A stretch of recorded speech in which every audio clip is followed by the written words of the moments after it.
Shalom saudara yang dikasihi Tuhan Yesus. Kita tiba pada Filipi pasal 3 ayat 4 sampai dengan 6 dengan tema tidak ada masa depan di masa lalu. Demikianlah firman Tuhan. Sekalipun aku juga ada alasan untuk menaruh percaya pada hal-hal lahiriah. Jika ada orang lain menyangka dapat menaruh percaya pada hal-hal lahiriah, aku lebih lagi. Disunat pada hari ke-8 dari bangsa Israel dari suku Benyamin orang Ibrani asli, tentang pendirian terhadap hukum Taurat aku orang Farisi, tentang kegiatan aku penganiaya jemaat, tentang kebenaran dalam mentaati hukum Taurat aku tidak bercacat. Saudara, di dalam bagian ini Paulus membuka tabir masa lalunya. Ia memamerkan keunggulan lahirianya yang dulu dianggap sebagai keuntungan. Ia memulai dengan statusnya sebagai seorang Yahudi, lalu menjabarkannya dalam 7 poin, 6 diantaranya menunjukkan bagaimana ia melebihi orang lain. Ia memulai dengan sunat, lalu keanggotaannya dalam bangsa pilihan Allah, termasuk asal sukunya, ia adalah orang Ibrani asli, dan mengakhiri dengan sebuah pernyataan tidak bercacat menurut kebenaran yang terdapat dalam hukum Taurat. Paulus menjabarkan 7 poin penting mengenai masa lalunya. Yang pertama, disunat pada hari ke-8. Ia menunjukkan bahwa ia menjalani sunat jauh sebelum orang-orang Filipi mengenal Kristus. Ia menaati hukum Taurat dengan sempurna. Yang kedua, dia dari bangsa Israel. Ia menekankan bahwa ia adalah keturunan langsung dari Abraham, Ishak, dan Yakub, bukan orang asing yang diangkat menjadi Yahudi. Ia adalah bagian dari bangsa pilihan Allah. Yang ketiga, dia berasal dari suku Benyamin. Paulus berasal dari suku yang dihormati, yang menghasilkan raja pertama Israel Saul, dan suku yang diberkati oleh Musa, Ulangan 33 ayat 12. Ia memiliki garis keturunan yang istimewa. Dan yang keempat, orang Ibrani asli.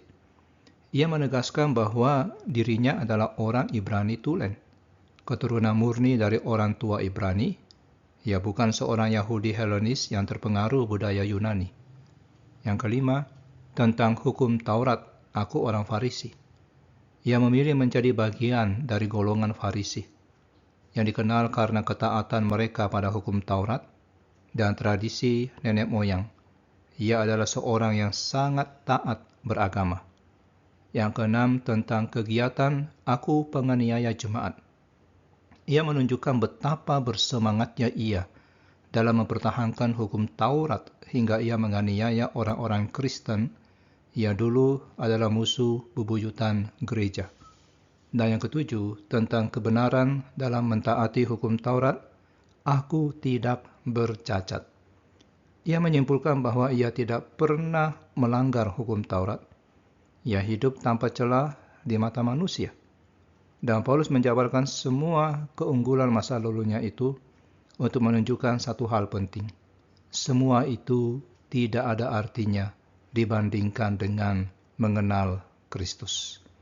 Masa depan tidak terletak pada identitas keagamaan atau status sosial, melainkan pada hubungan pribadi dengan Yesus. Pertanyaan refleksi bagi kita semua, apa saja hal-hal di masa lalu yang mungkin kita banggakan, seperti status sosial, pendidikan, prestasi, atau bahkan pengalaman religius? Apakah kita menyadari bahwa semua itu tidak ada artinya jika kita tidak mengenal Kristus secara pribadi? Sudahkah kita menjadikan Kristus sebagai pusat hidup kita dan satu-satunya sumber sukacita dan pengharapan kita?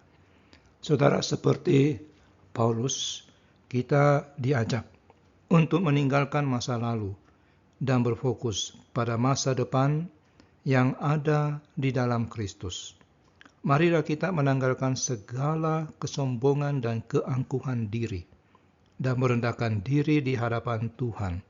Hanya dengan mengenal Kristus, kita dapat menemukan arti hidup yang sejati, mengalami sukacita yang kekal. Mari kita berdoa. Tuhan Yesus, ampuni kami jika kami masih berpegang pada masa lalu dan menyombongkan diri atas hal-hal yang tidak berarti. Tolonglah kami untuk semakin mengenal Engkau dan menjadikan Engkau sebagai pusat hidup kami. Di dalam nama Tuhan Yesus kami berdoa. Amin.